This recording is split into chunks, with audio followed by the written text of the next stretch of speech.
Welcome to the Starting Over Podcast. I'm your host, Edward Shelton, aka Dark Logos. And this is a show where we talk about the strategies, tactics, and mechanics behind the game of HeroClix. Oh, man.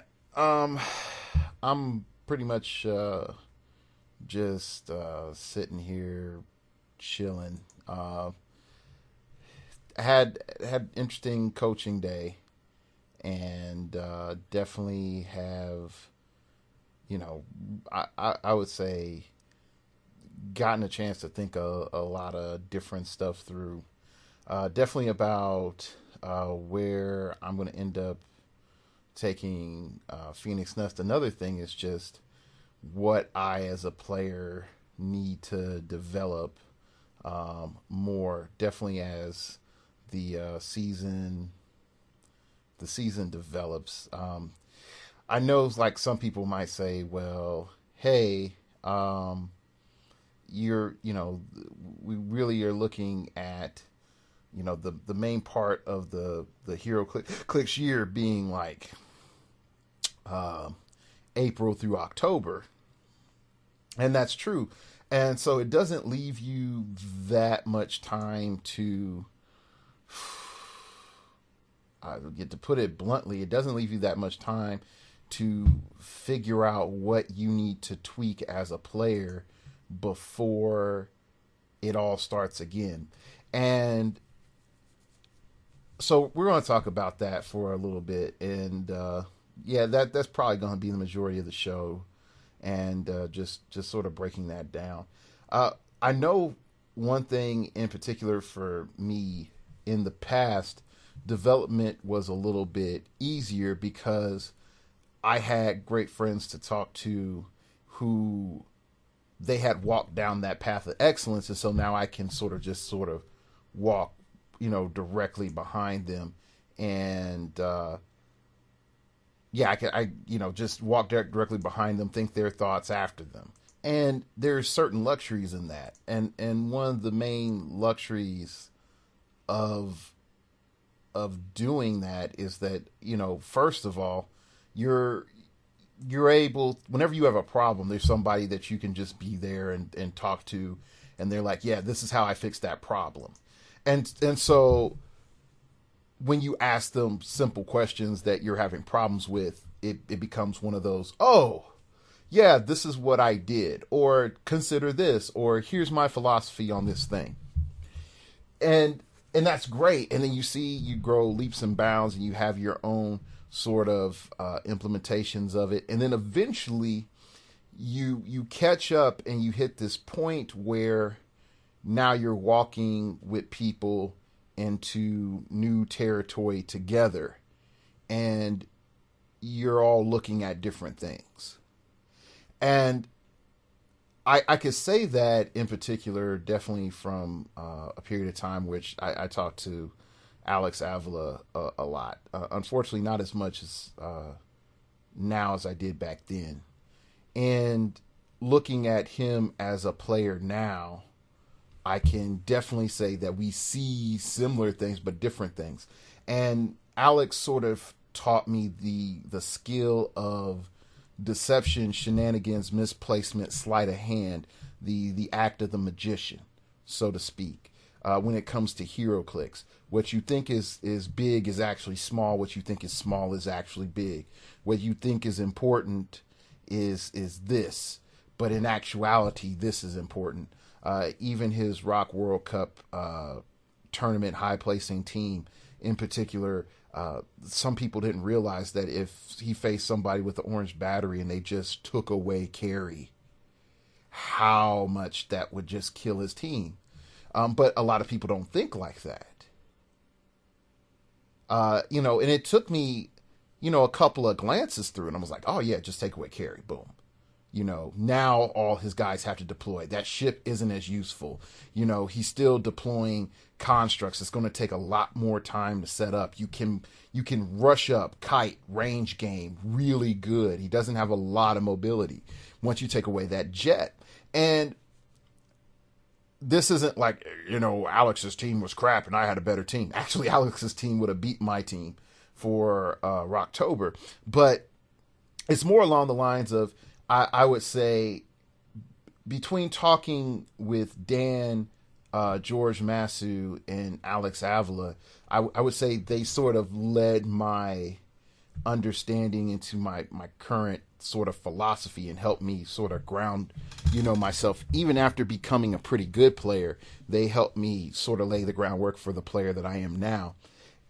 And so like I said, going back is the nice thing about having great minds to talk with ahead of time when you're behind is they're ahead, sort of leading that way for you. So the path that you're walking is compressed and solid and distinct.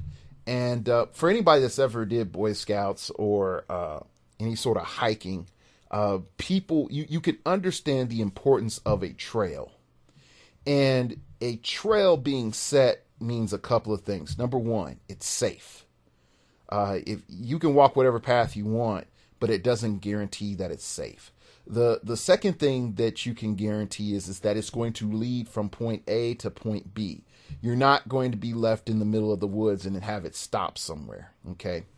Another thing about a trail is its level of difficulty is usually marked, indicating, hey, high difficulty. There's not a lot of rest stops. There's not a lot of places where you can comfortably stop. Low difficulty. There's water fountains every, 100 feet. There's emergency panic boxes that you can hit, and then a guy on a cart will come there and get you.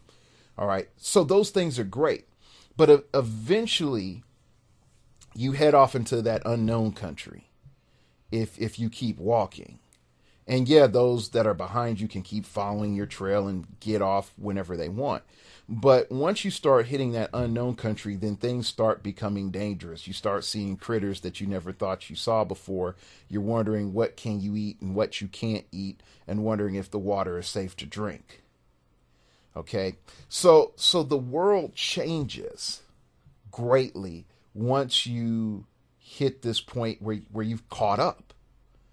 And I think a lot of people think that once they catch up, then all of a sudden the game begins, and then they can, play with the best of them. And if I catch up as fast as possible, then that means I'll be on table one or winning that huge tournament, and that's the goal. And in reality, that's really not the case, because experience does help make those transitions a lot easier as you explore. And I can definitely say, with multiple world championships behind my belt, that I am definitely way farther along than I was with no world championship experience behind my belt. From my insight, like, bring water. That's important. You don't want to pay out the wazoo for water, and the importance of that, in particular. But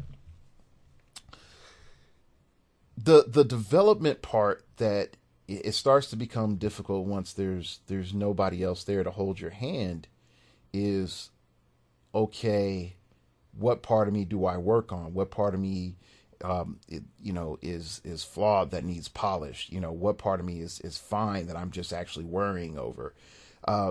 Solomon said this, I think at Ecclesiastes, he said, the end, there is no end to learning. I'm like paraphrasing it, as best I can. Pretty much there's no ending to learning and reading of books. One can perpetually read and study and do all this stuff. Eventually, there is only so much you can take in, and then eventually you must do. And so I think in listening and looking at different players, some players do a lot of doing and not enough reading. Some players do way too much reading and not enough doing. I can definitely say for myself, I do a lot of reading and not as much doing as I should. And definitely in a coach sphere now, my doing is usually in the activity of my teammates or my students. And so it makes my time a lot more focused on developing other people instead of just being like, well, yeah, I need to work on that. So in the midst of a student saying something, I might stumble on like, you know what? I probably need to expand on my thought process on that. So there's that. So I usually would tell folks, when you're in this off season period, you need to get a couple of key things. First off, figure out who you are as a player. Once you know who you are as a player, that works out a lot because you're no longer a slave to the meta. If your thoughts go along these lines, so and so is playing this, so I must play it. I'm sorry, you're a slave to the meta. If you're like, these things are popular, so I must play these things to counter it. I'm sorry, you're a slave to the meta. I give you counter meta ideas. I give you options, but I always say, hey, you can disagree with me, or you don't have to play this. But if you're like, because Dark Logo said these are the only things I can play, the rest of the stuff is trash, then no, you become a slave to the meta. Okay.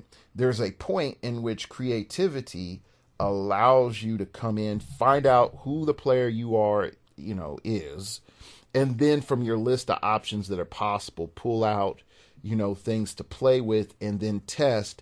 And in your period of testing, then come to the conclusion of, aha, this is what I need. This is what I don't need. And this is how I can operate in this meta while being me and being comfortable, versus just being like, oh yeah, I gotta play Silver Centurion because the meta says. I gotta play She-Thor because the meta says. Nick Fury, awesome, meta, do it now. Problems happen, so. Another thing that in this off-season time that you probably want to start thinking about is what did you do well? And I know it's easy to focus on like, I need to work on my placement. I need to work on my team building. I need to work on my timing and, how long I spend on a turn. But what really needs to happen is, what do I do well? Like, very few people spend a lot of time on what they do well. And usually in the middle of that, by finding out, what you do well, you can start sort of seeing, the direction that you need to be going, or at least the direction that's most natural to you. Some people will overlook that because they're like, oh, well, even though I did that well, I did all these other things bad. And, those bad things really outshine all this good stuff. And they fail to take proper inventory of what is actually on the table, or actually solid in their structure. And so I usually sort of put it like this. If you look at not a foundation. If you look at designing a Parthenon, and a Parthenon has it has many different pillars that's holding up the roof of the structure. All right. And it's an open walk-in area. Okay. And some people will think, well, that Parthenon over there has 18 pillars, so I have to have 18 pillars.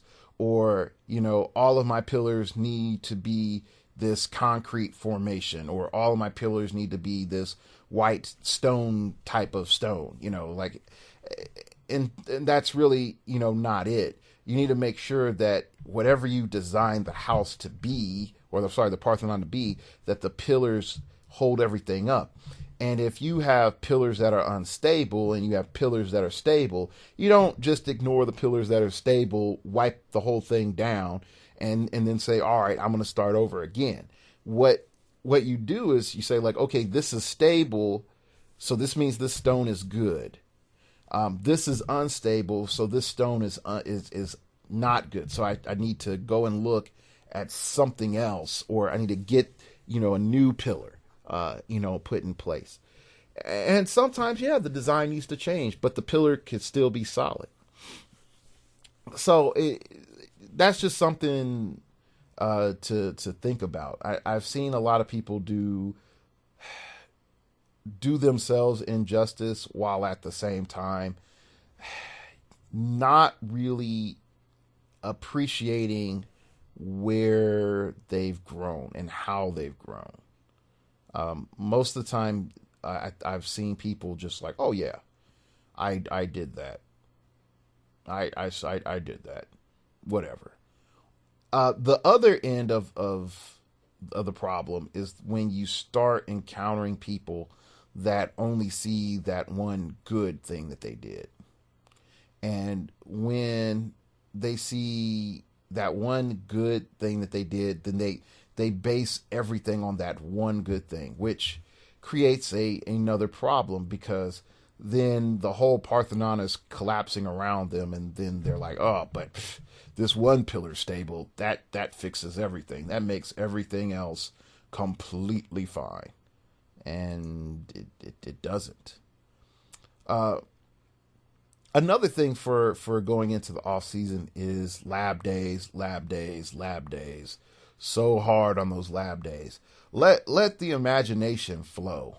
Like just look back through all the stuff that you haven't played because you were up there playing quote unquote the meta. And look at it and then say, oh yeah, I have time to play these things.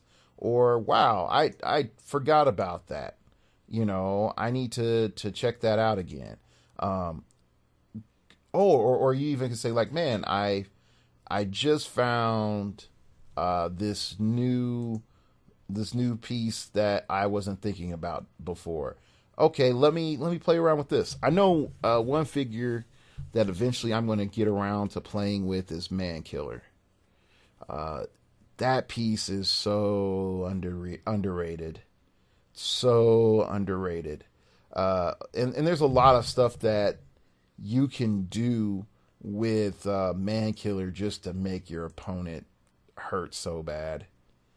But with that being said, is she unstoppable? No. Does she have problems? Yes.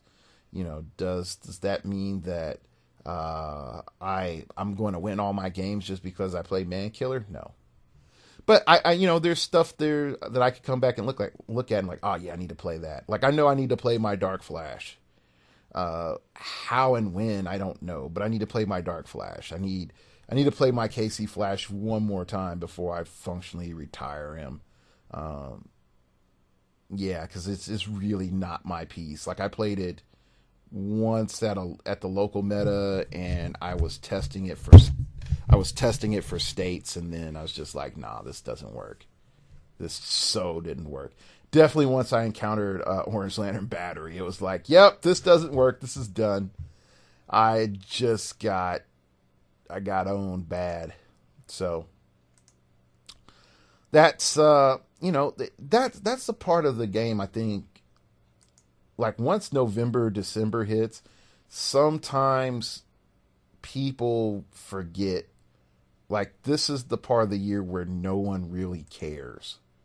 Like I'm really glad that like the prize support during this time of year is usually suck, because once November starts, it's going into Black Fridays and family get-togethers, and did you meet cousin so-and-so? Did you talk to this person? The company's doing this thing. Are you going to be able to show up to do this one thing or volunteer doing that? And in all honesty, you don't have time to be wondering like, well, I need to do this with my meta stuff, and then I play that, and blah, blah, blah, blah, blah, and then put this together. No, you just have some fun. As silly as that sounds, just go out there and have some fun. Now, I'm not asking you to go out there and build a team that's not stable. I'm not saying that whatsoever. Like I'm building a female Thor team for the Halloween event, and my team is okay. Is it the most optimal? No, it's really not. But what I did do is I came back and I said to myself, you know what? I'm going to play with this Thor. I didn't really like the piece. I pulled it at the Rock, so I'm like, okay, so I'm going to play it. And I was like, well, I haven't gotten to play this figure and this other figure. And oh yeah, I only played this figure once, and I've never played this one figure in casual play at my local venue. And then all of a sudden, like, oh, well, I got a team. You know, I do like the fact that Thor can team up with Scarlet Witch, and Scarlet Witch can functionally make Thor a 9 range, 11 movement, 12 attack, 18 defense, 5 damage. I just like that. And then get Perplex and Perplex up her damage on top of the +1 all stats. And yeah, it's just good. So anyway, going back, you can see, like, I'm just joking around. You know, is that the most optimalist thing to play? Definitely not when I know I'm probably going to fight a Nick Fury or even Devil Nick Fury. Is it the uberest thing that I can do overall? No, it's not. But it is a point of challenge to make me do something different. I'm really not a tentpole person. I'm really not. Like, my natural thinking is so defensive and shenanigans, it's not even funny. Yeah, it's not even funny. Like, I like just controlling the board. You know, the Brainiac Skull Ship was just sort of a ha ha, screw you type of play. Really, it is. It's a ha ha, screw you. You got to come kill this sucker type play. Most people don't recognize it until, you know, it's all said and done. But, you know, whatever. But it's something I enjoy. Like, I enjoy Brainiac Ship, but Brainiac Ship in and of itself was something that was technically a leap of faith that paid off, that I grew to enjoy. So there's advantages and disadvantages. Like, I have a tendency of trying to get all the cities with Brainiac. And you know, talking with Kevin DeFruz, you know, he gave me like a great insight into the Skull Ship. He was like, you just need 2 cities. Once you get Precision Strike, you don't really need anything else. It's like you're fine. And then I didn't ever think of it like that way, but he allowed me to get a paradigm in my head that allowed me to shift into a more aggro-centric mindset. But I sort of met him halfway, and I sort of said, like, well, if I get 3 cities so I can get Perplex plus Precision Strike, then I'm good.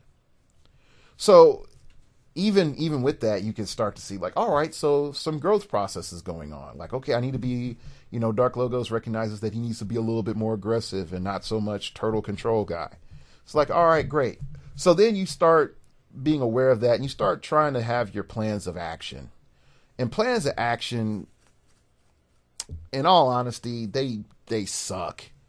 Because usually what ends up happening is that people will create plans of action, and then the first month they go through the plan of action, and then after a while it's just like, oh, I'm tired of discipline, I don't want to do this anymore, and then they just drop the plan of action after 2 to 3 months, and then they come back because, oh, the season's starting, and then they try to get the plan of action back going again.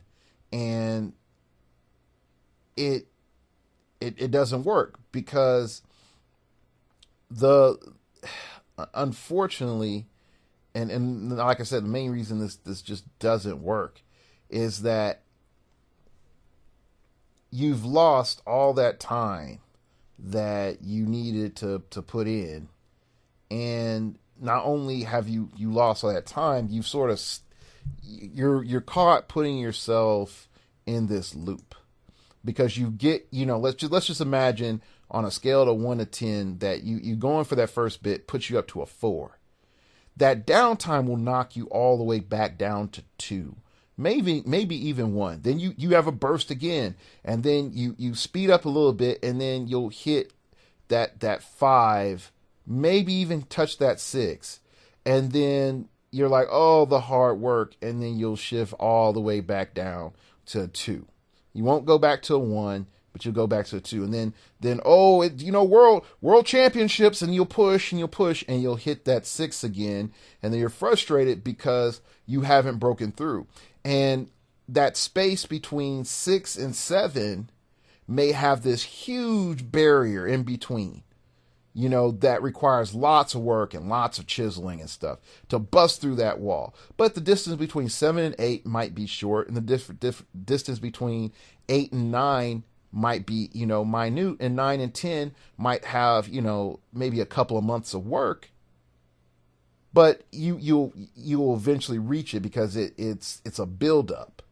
Okay, a lot of people do not want to do that bust through moment, because that bust through moment requires, a person to give up other things. It really does, and that some people don't want to do that. They don't want to give up their, I go out and I always have a nice fine stout every Friday night, and then I proceed all Saturday to play Halo and eat Cheetos. And I mean, that's fine if you want to play Halo and eat Cheetos. That's all good. But if you're saying, like, I'm going to be the world champion of Heroclix, you can't spend every weekend playing Halo, eating Cheetos. Okay? I know that one for a fact. When I was in Tulsa, I pretty much played a game called City of Heroes, and you probably heard me talk about it in the past. And I played Heroclix 3 times a week, and did seminary, and I played City of Heroes like all day, every day, like literally like all day, every day. If I wasn't in school or at church or playing HeroClix, I was playing City of Heroes. And I coached PvP and City of Heroes, and I ran the PvP division of every super group I was in. And so I have like experience, like I had experience like teaching people from like nothing to making them enter into tournaments. Like I entered into a bunch of major tournaments too for a City of Heroes. But for me, what I learned was the guys that did well, who constantly had the killer instinct, went into, Recluse's Victory, and, did open area PvP. They were in the arena, setting up duels. They were talking about it. They still did their other stuff. They still farmed. They still did their missions. They still, had fun, talked it up in team chat and Ventrilo and all that other stuff. But when everything started to shake down and, there was no major competition, because all the competitions for and City of Heroes was community based and server based, they were still at it like, hey, Logos, let's go and, go into the arena. I want to try out this. Can you bring that one thing? And then I'll be like, okay, cool. Let me bring up that account, because I had 2 accounts. That's how addicted I was. It was still cheaper than Clicks. It was like $30 a month for 2 accounts. Like, gosh, that was good. Anyway, so what happened, I noticed, is that some of the guys that got really good, they started developing their own mindsets. They started to say like, oh, hey, Dark Logos, check this out. I've been working on this. And, sometimes they would almost kill me. It's like, oh, I almost got you. How much HP did you have left? I'm like, 5. And they're like, oh, if I had just thrown that little charm attack, I could have killed you. And I was like, yeah. I was like, but my Rad Sonic Defender and is oh so broken. And they're like, yeah, that is, he is so good. And then, but they started to develop, and then in the end, they like, oh, okay, cool. This is what I'm going to be about. This is the role I'm going to focus on. One of the guys that I mentored, from the point in time he was in middle school, and now he's grown like he's selling like ADT alarm systems and stuff. Uh, he he started off, he thought he was like this hotshot kid blaster, and he thought his little blaster could kill anything. And then I roll up with my controller, and I thoroughly thrash him. And these are classes that you don't need to really understand, other than blaster is very aggro centric, very soft. A controller is very low damage with lots of status effects. And so I just mezzed him to death and debuffed him because my pets, I was Illusion Storm controller. So I had like 6 pets. So I had a Tornado, I had Phantom Army, which was like 3 little guys. I had a Phantasm. I could usually summon 2 Phantasms. So, and then the Thundercloud, because that Thundercloud was boss. So on average during a match, I was like summoning like 7 things. And all of it was like spec'd for like damage and procs. All sorts of things procced on you. And then I had buff auras and all this other stuff that made it so much dumber. But the cool thing about that is after I beat him, he wanted to learn and he wanted to try different stuff. And he wanted to then, he wanted to try to build, because I beat him with a controller. Then he's like, I'm going to build my own controller. So he builds his own controller, and then I build my Keldian, and I beat him with a Keldian. And he's like, okay, I'm going to build my tank. And he builds his tank, and I build a tank, and we play out, battle it out. And then eventually he figures out, like, okay, this is what I'm about.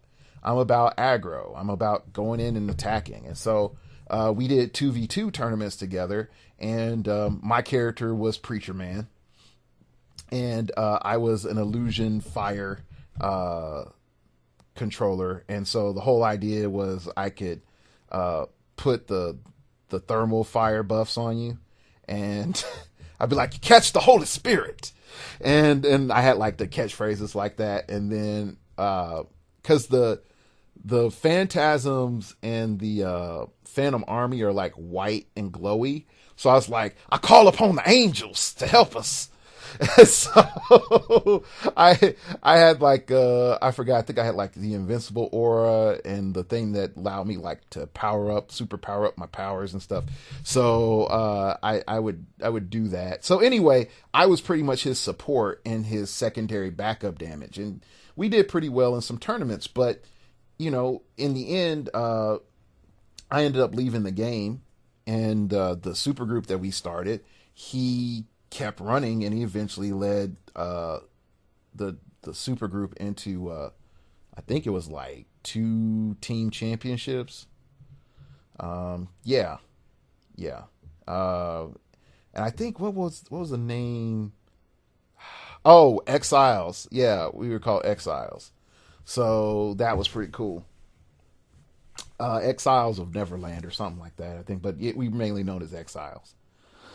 So anyway, I said all that to say this, is that you don't know the full impact of staying with it until you actually stay with it. And yeah, games come and games go, and you're going to be like, but when HeroClix dies, what shall I have exchanged in life? I'm sorry, I don't know. if you're like, I don't want that exchange, then please take up quantum physics or something else, robotics, anything, whatever you'll feel that will give you substance. And I bid you good day and good hunting in life, But if you're like, yeah, I like doing this, then hey, stay with it. Put the time in. If you're like, man, but Dark Logos, I don't have the money to buy all the ID cards. I'm poor. I don't have the money to buy all the entities. I'm poor. I have a wife and kid, Dark Logos, and I don't have that much spare time. Like I said, look at your spare time that you actually do have. Like when I actually took inventory of my life and I saw how much time I spent watching TV, I stopped watching TV. The only thing I watch is Flash, and I watch that online.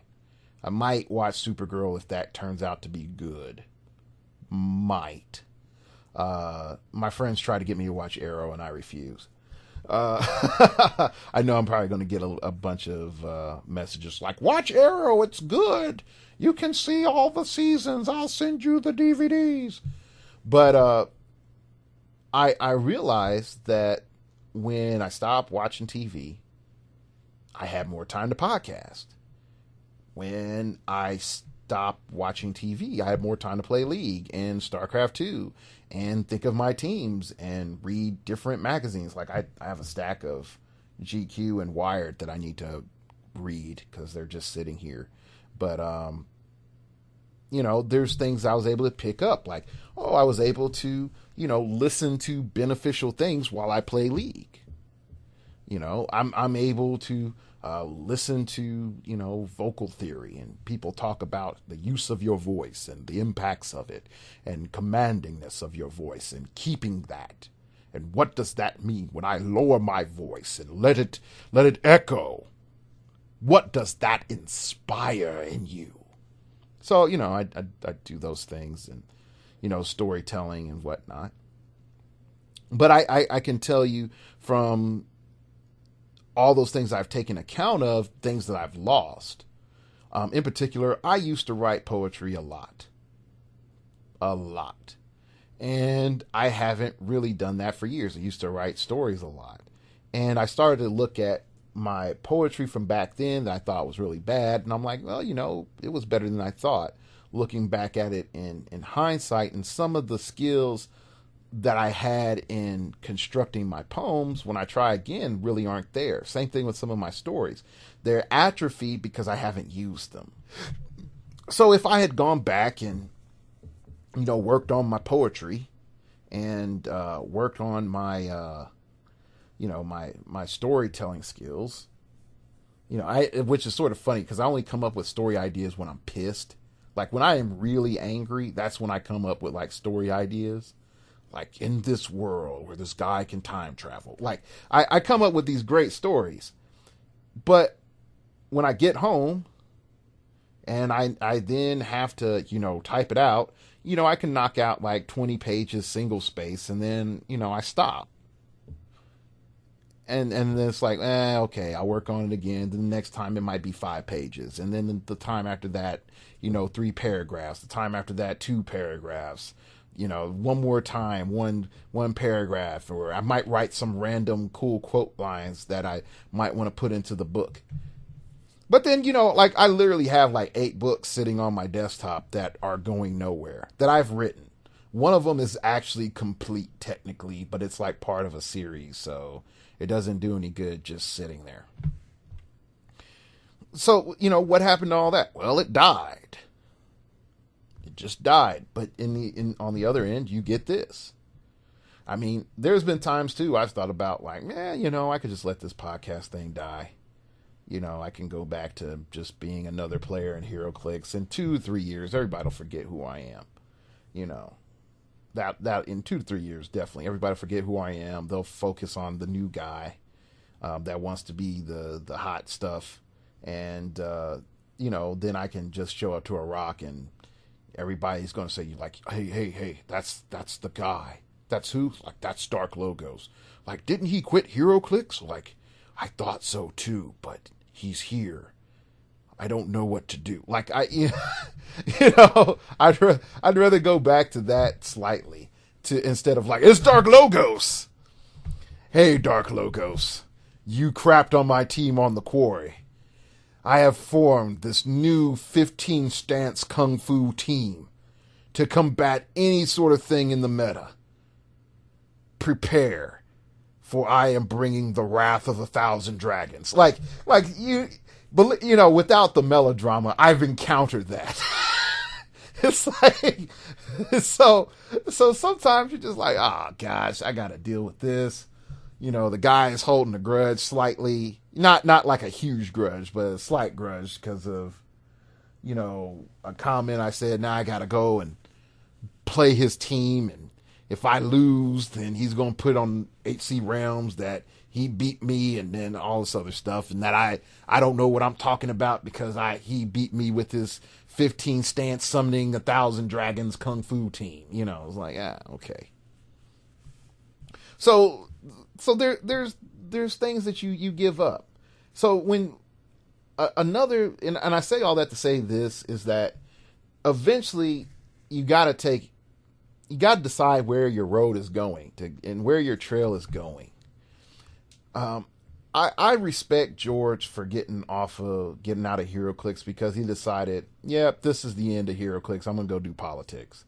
So he's going to go meta people instead of plastic stuff, which is cool. I respect Dan. Dan's like, I'm not traveling the rocks. I already proved that I was good enough. I ain't got nothing to prove to anybody else. He decided, I'm still good. But, go to world championships, and that's probably about it, Alex is, rock is like his dream, traveling, playing clicks for money. I mean, literally, it's his dream. So all their thought processes and their roads have left into different places. And so, if I'm stuck, there's like, well, my guides have gone into 3 different directions. What do I do? If I don't know where I'm going, then I can be stuck following somebody else's path and forever being in the dust of someone else because I have the incapacity to make my own decisions. Okay? And I'm not going to tell you, oh, if you follow your own path, there shall be no harm unto thee, and all shall be safe, and you shall receive the blessing of 1,000 angels, and everybody that you want to love you will love you. It doesn't work like that. There's a lot of thorns and thistles and, soaking wet feet and, lack of shade and all these other things that come with creating a new path. Even when it comes to the concepts of running a team. I have Andre from Rubicon, and he has been a $1,000 resource. $1,000 resource. Saved me so much time and money in organizing Phoenix Nest. At the same time, if all I do is talk to Andre and listen to Andre, then I'm going to eventually create a team that's going to be a subpar Rubicon. Because I don't have the players like Rubicon does. And if you look at their team, they've developed a lot of players. They really have. Now, he gave me some good foundations and framework to work to build on. But I'm not going to, wholeheartedly clone what he's doing. Now, he has some things there in Rubicon that I really like. I really like his manager's style. And I even tried doing some of that at World Cup. And I'm like, yeah, I can do this, but I really can't do these other things. So I have to start shifting and adjusting and figuring out okay, this is for me. This isn't for me. So, once you determine where the bus is going, where the trail is going, then it makes it easier to make that path. And definitely when things get tough, you can keep in mind, okay, yeah, this is what's going on. This is where we're going. This is how this is going down. Yeah, I mean that's mostly it. So anyway, that's today's episode. I know it's a little shorter than normal. I gave you 3 hours of content, so yeah, that's how it is. I'm probably gonna play some League, then read some more anime, then go to bed. So anyway, you can follow me at StartOverPod. It came from outer space and told me, man, you got to get back on that dance game, homie. You got to get on that dance game. You gained 10 pounds trying to train all these people for the Rocktober. You got to get back on that dance game. You can find my random musings and other stuff. Find out when new shows is up. You can hit the subscribe button. Blah, blah, blah. That'd be great. Also, you can email me at startingoverpodcast@gmail.com. That's startingoverpodcast@gmail.com if you wish to opine. Keep it pithy, keep it interesting, keep it awesome, baby. Tell me what you think of this new set, your thoughts. What have you digested so far? And I've found some interesting things that I shall keep under a hat. But, buddy, I see some fun Legion theme teams coming. Like, so fun Legion theme teams coming that will piss people off so bad. Anyway, there's that. You can also check out the blog, startingoverpodcast.blogspot.com. And you can donate to the show through the blog. Everything goes into making the show better. My next goal is I'm going to put some of my Christmas money into it, or money I'm setting aside towards Christmas, is I need to get a new laptop for mobile recording and then get a mobile decent mic that isn't a webcam mic. Definitely for Tulsa. And I'm going to make a goal to make it out to Wichita and maybe one other rock than just Tulsa. I know. It involves growth. That's one of my challenges for the upcoming seasons, to make it to other tournaments that are not just Tulsa. And oh yeah, buy my shirt. There's a Starting Over Podcast shirt from TeePublic, and then also a Phoenix Nest shirt from TeePublic. So if you want to rock my team and wear the motto, win, lose, start over, 'tis our motto. So, all right, that's it. Yep, that's it. Thanks for listening. Thanks, Max Headroom. Thanks for listening. And remember, we all have to start over sometime. Time.